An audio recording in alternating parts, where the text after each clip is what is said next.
Campaigning आप ही के मुंह से पहले जानता हूं कि अभी इतने दिन से लगे हुए हैं आप। आपका कार्यकाल रहा है पांवटा साहिब में और अभी भी जनसभा चल रही है। हम किसी के घर में बैठे हैं जहां पे आपकी जनसभा थी। कैसा ओवरऑल चल रहा है, रिस्पांस कैसा आ रहा है?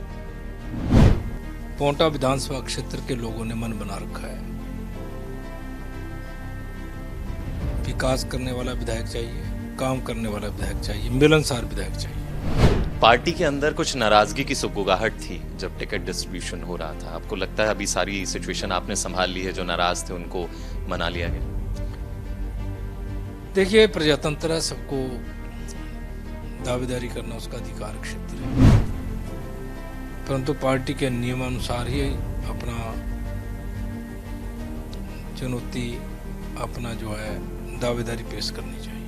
नमस्कार, हिमाचल टुडे देख रहे हैं आप। मैं हूं गौतम ठाकुर और हिमाचल की टीम, जैसा कि आप जानते हैं, कि पांवटा साहिब में है। और पांवटा साहिब वो खूबसूरत जगह और वो टक्कर देने वाली जगह जहां पर चुनावी जो है वो भिड़ंत काफी ज्यादा जबरदस्त और मजेदार जो है वो नजर आ रही है। तो लगातार आपको दिखा रहे हैं कि क्या कुछ जो है वो हिमाचल की सरजमी पर जो है वो चल रहा है, राजनीति में क्या कुछ चल रहा है, कैंडिडेट से आपकी मुलाकात करवा रहे हैं। तो उसी सिलसिले में पांवटा साहिब के एक कद्दावर नेता, एक जाने माने चेहरे से आपका तारुफ करवाते हैं, जो कि बीजेपी पार्टी से हैं, सिरमौर की पांवटा साहिब सीट के सिटिंग एमएलए हैं और ऊर्जा मंत्री भी हैं, सुखराम चौधरी जी। नमस्कार सर। थैंक यू, धन्यवाद। कैसे हैं सर आप? तबीयत कैसी है? तबीयत बहुत अच्छी है। अच्छी। कैसा चल रहा है कैंपेनिंग? आप ही के मुंह से पहले जानता हूं कि अभी इतने दिन से लगे हुए हैं आप। आपका कार्यकाल रहा है पांवटा साहिब में और अभी भी जनसभा चल रही है। हम किसी के घर में बैठे हैं जहां पे आपकी जनसभा थी। कैसा ओवरऑल चल रहा है, रिस्पांस कैसा आ रहा है सर? पांवटा विधानसभा क्षेत्र के लोगों ने मन बना रखा है, विकास करने वाला विधायक चाहिए, काम करने वाला विधायक चाहिए, मिलनसार विधायक चाहिए। तो जब तुलना होती है तो पांवटा विधानसभा क्षेत्र में कंपैरिजन में भारतीय जनता पार्टी सब पर भारी पड़ती है। आदरणीय जयराम ठाकुर जी की सरकार ने पांवटा विधानसभा क्षेत्र को विकास में एक नई बुलंदी पर लाया है। हर व्यक्ति आज इस विकास के नाम पर वोट डालना चाहता है, तो मतदान होगा, विकास के नाम पर vote डलेगा, Bharatiya Janata party seat को अच्छे मार्जिन से जीतेगी। क्या लगता है कि पांवटा की जनता आपके कार्यकाल से कितनी खुश है? देखिए, 2 साल कोरोना के बीच में निकले। 2 साल में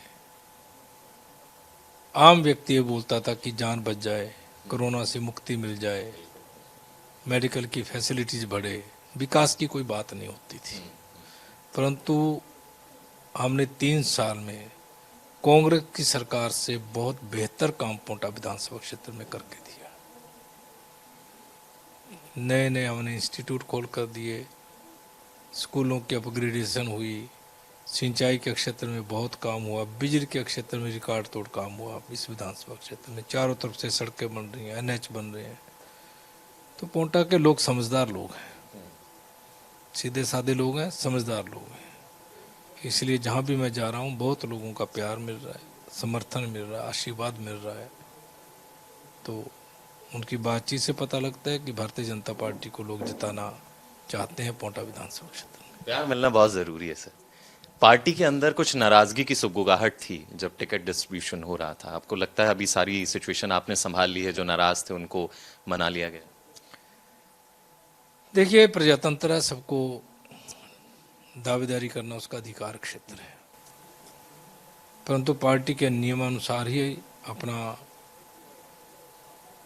चुनौती, अपना जो है दावेदारी पेश करनी चाहिए। कई दावेदार थे, उसमें बोलते थे हमारी दौड़ केवल टिकट तक है, टिकट के बाद हम एक होकर चलेंगे। बाहर लोगों को बोलते थे हमने कसम खा ली है, टिकट मिले या ना मिले चुनाव लड़ेंगे।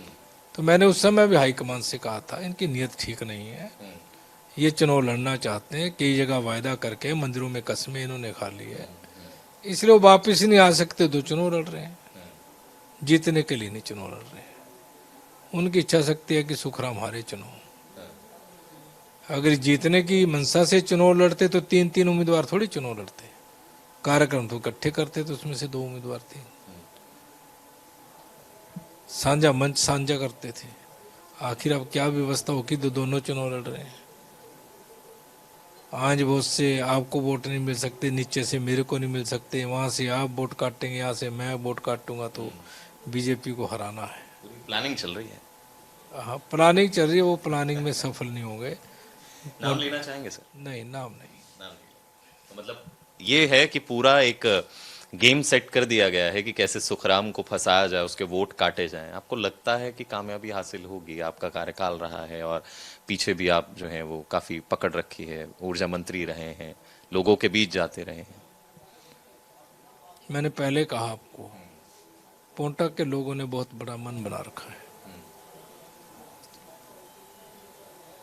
18 घंटे काम करने वाला विधायक चाहिए, 7 घंटे काम करने वाला विधायक नहीं चाहिए। मिलनसार चाहिए, बात सुनने वाला विधायक चाहिए। रास्ते में कोई हाथ दे दे, गाड़ी रोक कर का बात करने वाला विधायक चाहिए। तो उसमें हम सब पोंटा के लोग इस चीज़ को मानते हैं। तो इसलिए पोंटा के लोगों ने बहुत मन बना रखा है जहाँ मैं जा रहा हूँ। कई लोग तो मुझे कहते हैं, अभी इतनी देर तक क्यों घूमते हो रात को, सो जाओ आप आराम से। बाकी हमारा काम है, 5 साल आप लोगों के बीच में तो रहे हैं। तो मैंने कहा ये युद्ध है, युद्ध में सोना खतरनाक होता है। इसलिए पोंटा के लोगों का मैं पहले भी शुक्रगुजार हूँ। 3 बार मुझे हिमाचल प्रदेश की विधानसभा में भेजा, और फ्यूचर में भी जिस तरह से जन समर्थन मिल रहा है, सुनिश्चित है कि भारतीय जनता पार्टी चुनाव जीतेगी। चौधरी साहब, ये बहुत खूब कही आपने कि यह युद्ध है और युद्ध में सोना जो है वो हानिकारक हो सकता है। और क्या लगता है कि इस युद्ध में मुकाबला कितना आपको सख्त नजर आता है? कितनी कांटे की टक्कर नजर आती है सामने? टक्कर कोई कांटे की नहीं है। क्या बात? वो सेमीफाइनल लड़ रहे हैं। बड़ी मुश्किल से कोई फाइनल में पहुंचेगा, थक जाएगा। हम पहले फाइनल में हैं। अच्छा। हम फाइनल की तैयारी कर रहे हैं, वो सेमीफाइनल की तैयारी कर रहे हैं, आपस में निपट रहे हैं। आम आदमी पार्टी का कैंडिडेट कांग्रेस का कदावर नेता रहा है, स्टेट का अध्यक्ष रहा है युवा मोर्चे का, इसलिए उसका बहुत बड़ा नुकसान कांग्रेस को सहन करना पड़ रहा है। अगर मैं ये बात करूं कि आपने 2017 में 12,000 से ज्यादा, लगभग 12,500 से ज्यादा का मार्जिन रहा था जो कांग्रेस को जब आपने हराया था, इस बार क्या मार्जिन रहने वाला है? एक अंदाजा मिनिमम भी अगर आप बता। जहाँ तक चुनाव की बात है, चुनाव होता है, परंतु मार्जिन पहले से ज्यादा रहेगा।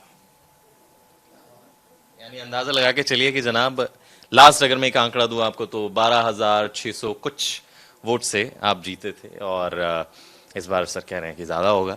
तो आपने एक बात ये बोली थी कि जनता का प्यार मुझे मिल रहा है, लोगों के बीच में जा रहा हूं। तो मैं भी लोगों के बीच में गया, तो कुछ लोग खुश होते हैं तो कुछ लोग नाराज भी होते हैं जिनका काम नहीं होता। तो उनमें से एक शख्स की मैं बात आप तक पहुंचाना चाहूंगा जिनका ये कहना था कि ऊर्जा मंत्री रहते हुए इन्होंने कुछ नहीं किया तो सिर्फ अपनों के लिए किया, जो इनके अपने कारोबारी थे। एक सड़क पे शौचालय नहीं दिया, जो चौक से सड़क एक जा रही है कारोबारियों के लिए, वहां पे उनकी एक नाराजगी जो है वो सामने आई। तो क्या इस मुद्दे पे आप कहना चाहेंगे सर? देखिए, होगा कांग्रेस का पदाधिकारी,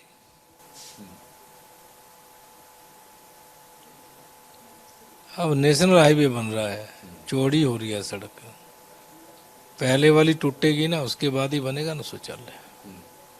नगर परिषद का एरिया होगा तो नगर परिषद बनाएगी।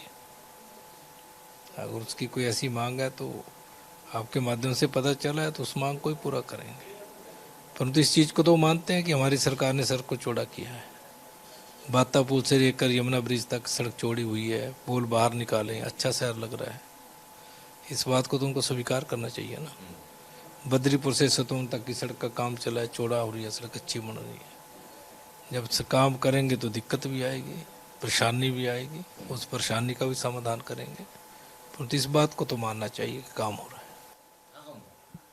और मुझे लगता है कि इस बार की जो जनता है, इस बार की क्या, जो अब नया दौर जो चला है, नई जो जनता है वो देखती है कि आखिर सामने वाला जो हमारा कैंडिडेट है, एक तो अपनापन बड़ा महसूस करती है। आपने देखा होगा जनता में कि आप कहीं भी जाएं, ये हमारा बंदा है, ये हमारे पॉन्टा साहब का है। और दूसरा कि इसने कितने काम किए हैं, ये दो चार चीजें जो हैं वो बहुत मायने रखती है मेरे ख्याल से। काम को बहुत ज्यादा जनता देखती है। देखिए, मैंने 5 बार चुनाव लड़ा है, 6ठी बार लड़ रहा हूँ। जंग साहब 6 बार चुनाव लड़ चुके हैं, 7वीं बार लड़ रहे हैं। दोनों परखे उम्मीदवार हैं। उनका 5 साल का कार्यकाल भी लोगों ने देखा, हमारा 15 साल का कार्यकाल देखा है। उनका 5 साल का कार्यकाल सत्ता पक्ष का है, मेरा तो ओपोजिशन का भी रहा है। इसलिए लोग कंपैरिजन करके वोट देंगे। ये कार्यकाल हमारा ऐसा रहा कि 2 साल कोरोना के बीच में निकले, मैं मंत्री बाद में बना 2 साल के बाद। उसके बाद दोनों सरकारों में से किस सरकार ने बेहतर काम किया, दोनों में से कौन सा व्यक्ति मिलनसार रहा, कौन सा व्यक्ति लोगों से मिलता रहा, कौन सा लोगों के सुख दुख में शामिल होता रहा, कौन सा व्यक्ति जो है पोंटा की आवाम की आवाज़ बनकर खड़ा रहा, ये चीज़ों का कंपैरिजन होगा चुनाव में। क्या बात है सर, ये जो लास्ट में आपने कहा दिल जीत लिया। Thank you so much sir, आपके वक्त के लिए, आपके समय के लिए, और बखूबी आपने तमाम सवालों के जवाब दिए। और जाते जाते सर ने एक चीज बहुत बेहतरीन कही कि पोंटा की जनता हर वो चीज देखेगी जो सामने वाले कैंडिडेट्स ने किया है। हर उस चीज का पैमाना तोला जाएगा कि आखिर इन्होंने क्या किया है, कितना वो मिलनसार रहे हैं, कितना उन्होंने काम किया है, अपने वक्त में कितना काम किया है, और आने वाली जो फ्यूचर प्लानिंग्स हैं वो क्या कुछ जो है वो रहने वाली है। तो इसी तरीके से हिमाचल की जो टीम है वो अलग अलग सीट्स पर जा रही है, अलग अलग एमएलए विधायक जो कैंडिडेट्स हैं, अलग अलग पार्टीज के जो कैंडिडेट्स हैं, उनसे मुलाकात कर रही है और आप तक उनकी राय पहुंचा रही है। तो फिलहाल के लिए मुझे यानी गौतम ठाकुर विद कैमरामैन जग्गी दीजिए इजाजत। नमस्कार।